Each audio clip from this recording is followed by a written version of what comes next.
Hey guys, it's Sophie from Build Your Jungle, and today I'm going to be doing a Christmas plant swap with my friend Julz from Plantzbab.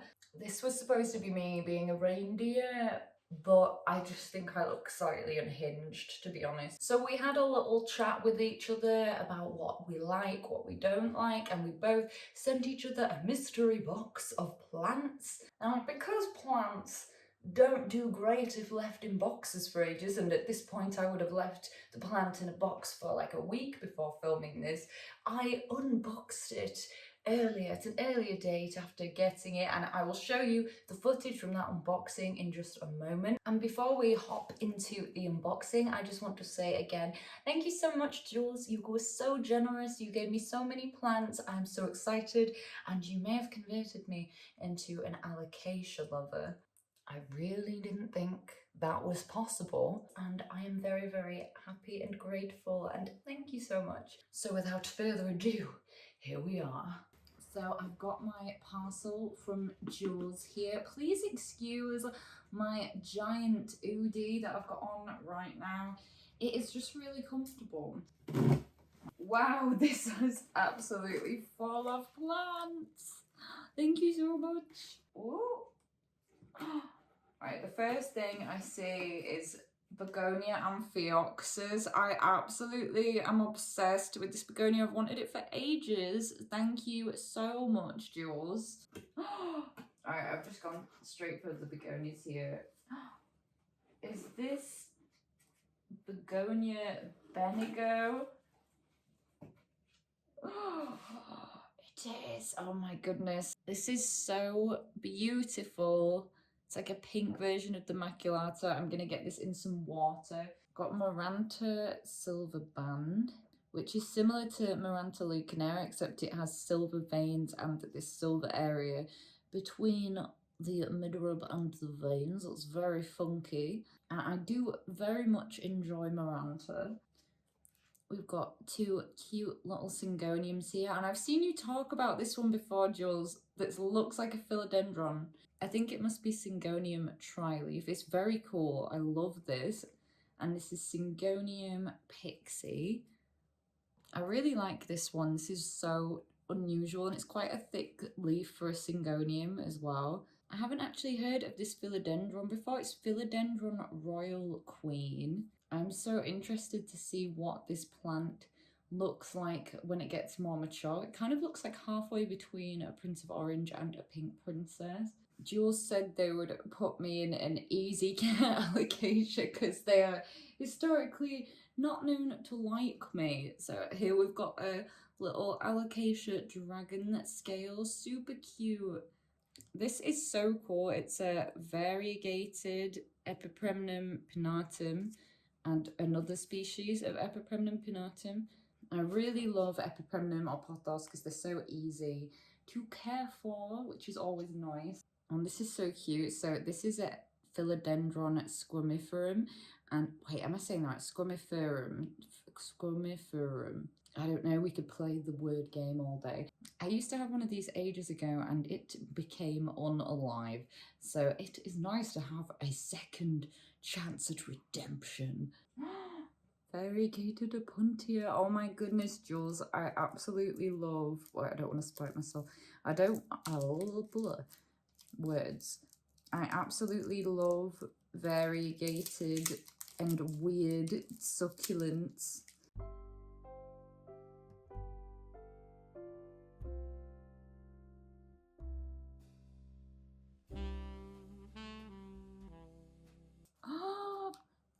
Oh my goodness, look at that cute little chunk. I'm trying not to touch it with my bare fingers. Oh my goodness, thank you so much. I'm so excited. I'm getting way too excited in this video. I'm very close, my mouth's very close to the microphone. I feel like it's going to be just like... I just absolutely love the variegation on this plant. I'm so excited. Oh my goodness. It's Epipremnum Global Green, and oh my goodness, I absolutely adore this species, and mine unalived itself ages ago, and I have missed it so much, and another chance to be better with this species. So, oh, that's so cool. Don't know what's in this little guy.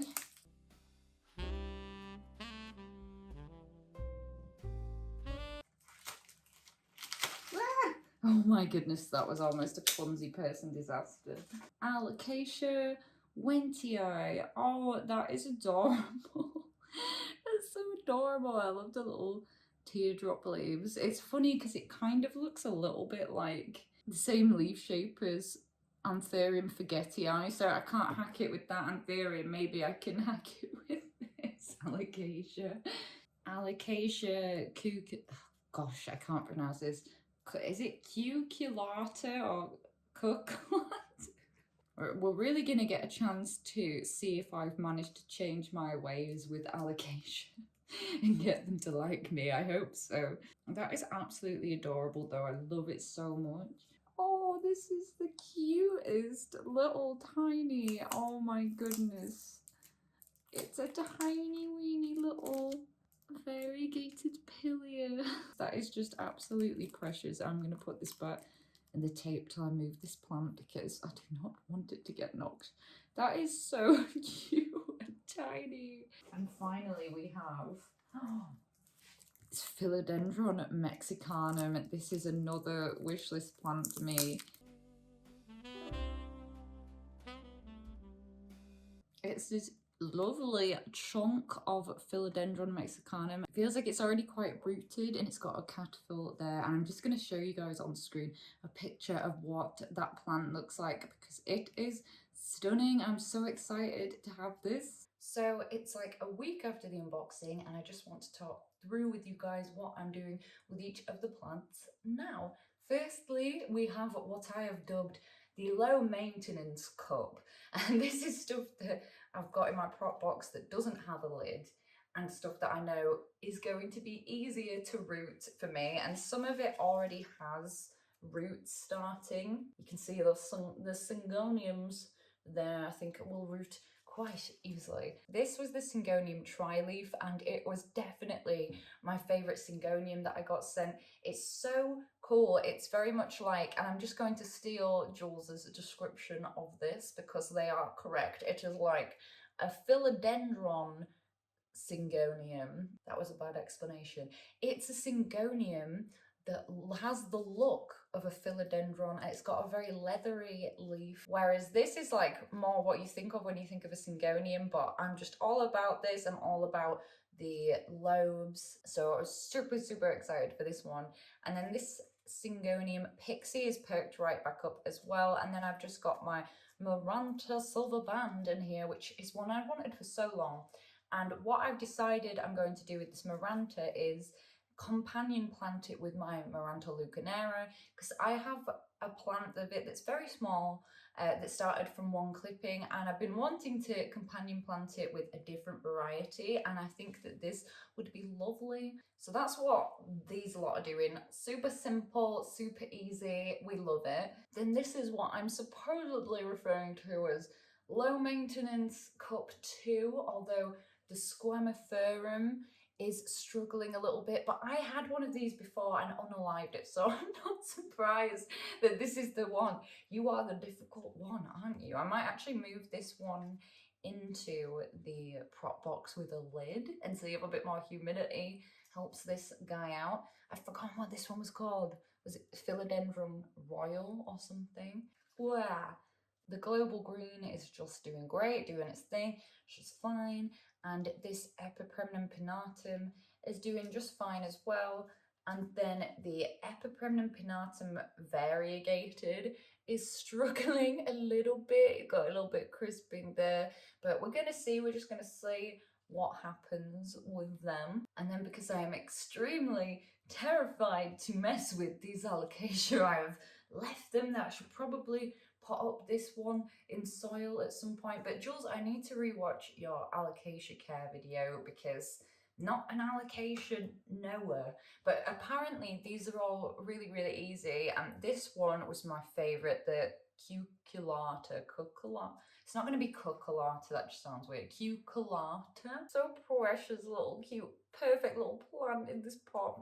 Absolutely love this. And I believe that Julz grew all of these from corms, which is very impressive. Because these alocasia are very juvenile and small little bulbas, and I didn't want them to get ruined with my terrible alocasianess, I decided to keep these ones in the prop box with the lid so that they get a bit more humidity until they're more established. So she is doing just great. The Alocasia Wentii is also doing really well. And this amazing tiny little wish list plant, which is variegated pilia, so tiny and cute, but surprisingly well rooted for such a tiny little cute bubba. Honestly, I am so terrified of doing anything wrong to this. I will be leaving it in here until it's bigger because I don't want to ruin it. But if you haven't seen this plant before, this is what they look like, and they are so very cool. So I'm so excited to have this plant. And the last two that I have propagating in water are the two begonias that I got, and they have perked up massively. Thankfully, Jules reminded me that these like a lot of humidity, so I moved them to the prop box with a lid because I totally just blanked on that and just popped them in with popped them in with everything else. This is such a wish list plant for me. It's Begonia amphioxus, and what I noticed when I first unboxed this was that the red spots are so sparkly, and I've never noticed this before, and which is weird because I've worked with these plants so many times and I've just never got really up close and noticed that. It's so beautiful. And I think I can see some little nodules where roots are just starting to form, hopefully. And then this absolute beauty, and I think I have to say this is my favourite plant that I got sent, and it's Begonia benigo. And it's kind of like the maculata, but the spots are a lot more condensed and it's very pinky, and these stems are very pink. It's beautiful, so beautiful, and it's got a little new leaf on the way forming there, so I'm so excited for this. What am I doing with my hand? In general, I was just so excited for this anyway because it was like getting a big mystery box of amazing surprises. Then another one of my wish list plants, the Mexicanum wet stick, I left in this moss and I've had it in my prop box with the lid. However, I did notice yesterday, because it's getting quite cold here now, it was like 13 degrees Celsius in my prop box. I thought that is far too cold for a wet stick. So I'm gonna pop this in my greenhouse and pop like some cling film over the top of it, because I think we'll have a lot better chance in there because it's still rocking at about 18 on the greenhouse shelves. Again, these plants are super cool when they are big. Look at it, it's amazing. And I'm very excited to grow this, and it's kind of nice to have a load of little propagation projects on the go again, because I feel like a lot of my things are getting quite large, and the amount of props that I've got have reduced quite significantly as I've been gifting people things and stuff, and it's nice to have some projects on the go because I've just got that kind of brain that just always wants to be doing something. And finally, and I feel like this is the one I'm the most excited about, but I wouldn't have expected it to have been the one that I was the most excited about, but it was, and I'm gonna have to go upstairs and get it because I forgot to bring it down. I'm off breath. Why did I run? So it's this variegated opuntia, and I love it so much. It's so cute. I really wanted this for ages, and recently I've been getting more and more into unusual weird succulents and cacti and stuff, and I absolutely adore this. And obviously it was very precious to me because a few days after I was like, this is the optimum time to pot it up. It's what I'm going to do. It's not rooted, so I've just got it in this little 6cm pot in my Soil Ninja cacti and succulent potting mix. It seems fine and it looks cute, and hopefully we'll get some roots, and it's got some really nice variegation on here. I'll give you a close-up, but this is what they look like as well when they're bigger. Can't even deny that that is really cool. But it's generally quite dark at the moment, like there's no sun or anything. So I've got this on under a grow light, but because of it being unrooted and because of it being variegated, and I was thinking it might be more susceptible to burning, so it's kind of a bit more filtered light from the grow light. And then once it's rooted, I will move it directly under, and then probably in spring and summer when the sun decides to wake up, I'll pop it on a windowsill. So anyway, that's going to be it it for today's video. I hope you guys enjoyed this little Christmassy plant swap. Thank you so much, Julz. I really, really appreciate it. And please do, after you've subscribed to my channel, please do head over to Julz's channel and subscribe to them. If you like me and my kooky weirdness, you are definitely going to like Julz. So head on over to their channel, subscribe to my channel if you like, you know, so many mouth problems today. I also post every day on Instagram. There's all kinds of funky business on there. And if you guys fancy buying some illustrated houseplant products, then please head over to my website. It's buildyourjungle.com. I hope that you guys have a fantastic day filled with plants, sunshine, and all the things that bring you joy, and that you're looking forward to the holidays.